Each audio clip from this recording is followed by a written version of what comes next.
All right, friends, for this week, we're going to be talking about joints and movements. I'm going to break this down into 3 separate videos, so make sure to watch all those. This first one is just going to talk about the specific types of joints, and then we're going to talk about the tibiofemoral joint in particular, or the knee joint, and then we'll have one talking about the different types of movements. So starting off with joints, what is a joint? So a joint is going to be any time that 2 bones come together. And we have 4 major categories of joints based on the types of tissues that are involved. So the first one we have is a bony joint. And so this is when you have 2 bones come together and fuse. This happens at the ends of your long bones. So like your radius or your ulna, and where the ends of the bones, or the apophyses, when you're growing, you have this layer of hyaline cartilage that helps to extend the bone. But that cartilage goes away as you age, and then you have the 2 bones fusing together. And it's when that apophysis and diaphysis fuse together, you get a bony joint. The next group are fibrous joints. And so these are going to be joints that are held really tightly together with dense fibrous connective tissue. A good example of these joints are going to be the sutures in the skull. And so you have your coronal suture, your sagittal suture, your squamous suture, and your lambdoidal suture that is on your structure list. And I want you to use APR, looking at the skulls, to identify which sutures are which, okay? To just kind of give you a quick, a give me. Think about coronal. When we were talking about the planes, you have that frontal plane or the coronal plane, and so you'll find this frontal suture right here, separating that frontal bone from the parietal bones, okay? And so I want you to be able to identify where those sutures are. The next type of joint you have is a cartilaginous joint. And so these are going to be held together by cartilage. 2 of the ones that you have on your structure list are going to be your intervertebral disc. So you have your 2 vertebrae, and then in between there you kind of have this squishy donut thing called your intervertebral disc. And that's going to be made of fibrocartilage, which we'll talk about more when we get into histology and the integumentary system in the coming weeks. So your intervertebral disc is one cartilaginous joint. Another cartilaginous joint would be the pubic symphysis. So where your 2 hip bones come together at the pubis, you have another joint there also made of fibrocartilage called the pubic symphysis that holds those 2 pubic bones together in the front. All right, and then the last type is the one we're really going to spend a lot of time on.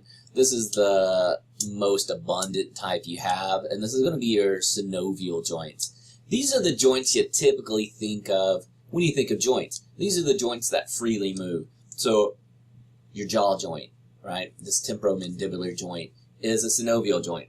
The joints in your arms, the joints in your fingers, all of these are synovial joints. Okay? And so what I want you to do is go to our lovely APR. We are going to select the skeletal system, go to all content, and then I want you to go to this little play button. Click this play button, go to your all content, and then down here there's going to be a short video over synovial joints. I want you to watch that video. And it's going to give you some terms and stuff you need to know, like what is a bursa, what is it used for, what are menisci, and all these terms that are going to be important because you need to know them for the tibiofemoral joint or the knee joint, which we'll talk about more in the next video. All right, so of our synovial joints, you have 6 major types of synovial joints. And they're all based on like the types of movements they can do. So you have a ball and socket joint, You have a condyloid joint. You have your saddle joint. You have your plane joints or your gliding joints. That's because they like glide past each other. And then you have your hinge joint and your pivot joints. When we're talking about these joints, we're going to be talking and giving them very specific names. So in the joint names, you can't just call it your elbow joint. I mean, you can, but your elbow joint is made up of 3 different joints. So you have the joint between the humerus and the ulna. You have the joint between the humerus and the radius. And you have the joint between the radius and the ulna. So there's 3 joints going on in your elbow. So if you say your elbow joint, which one are you talking about? Are you talking about the humeral ulnar, humeral radial ulnar? Like, we don't know. And so we're going to have these very specific ones. And if you can tell, they're named for the bones that are in that joint. The first one we're going to talk about, which we'll go into a lot more detail in just a bit, is going to be your tibiofemoral joint. So that is the joint between the tibia and the femur. So this makes up your knee joint. Then we have the temporomandibular joint. Temporal, talking about the temporal bones in the skull and the mandible. So this is your jaw joint.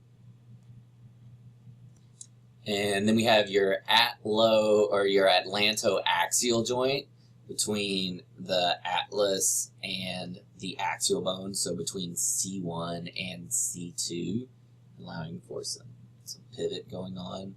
Your sternoclavicular joint between the sternum and your clavicle. So your collarbone and your sternum, there's a joint right there. You can probably feel it at that jugular notch in the sternum on the manubrium. Then you have your acromioclavicular joint. So the acromion is a part on the scapula, and the clavicle runs out to that acromion. So you have a joint right there as part of the shoulder. But really, when we talk about the shoulder joint, you're typically talking about the glenohumeral joint. So the joint between that glenoid cavity and the humerus. That's going to be the joint that allows for a lot of that movement. This glenohumeral joint, when you look at it, it is a ball and socket joint. These ball and socket joints give you the largest range of motion of any of your joints. So if you look at your shoulder joint, you can do a lot of different movements with that.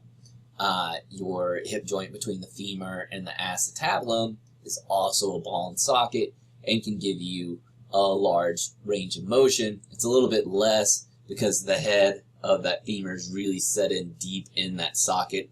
And there's a lot of tendons and ligaments holding that joint together. The next one is your humeral ulnar joint. So the joint between the humerus and the ulna, where you have the trochleae meeting up with that trochlear notch on the ulna. This is a hinge joint. You can only move it in one plane or one area, right? You can just go like this. You can either flex it or extend it.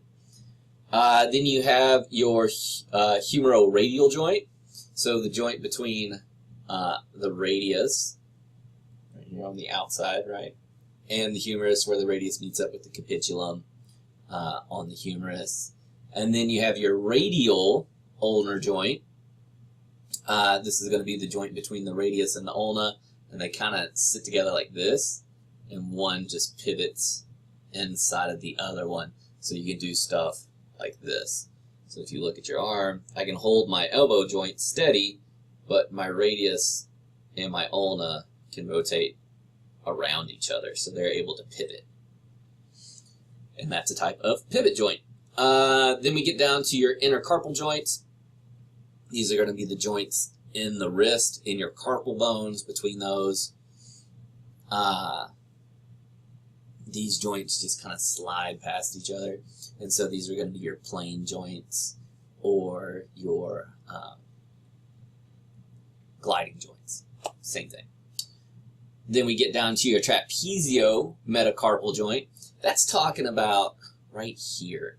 So metacarpal 1 meets up with the trapezium of your carpals. So one of these bones, you have your trapezoid, trapezium, and then your scaphoid.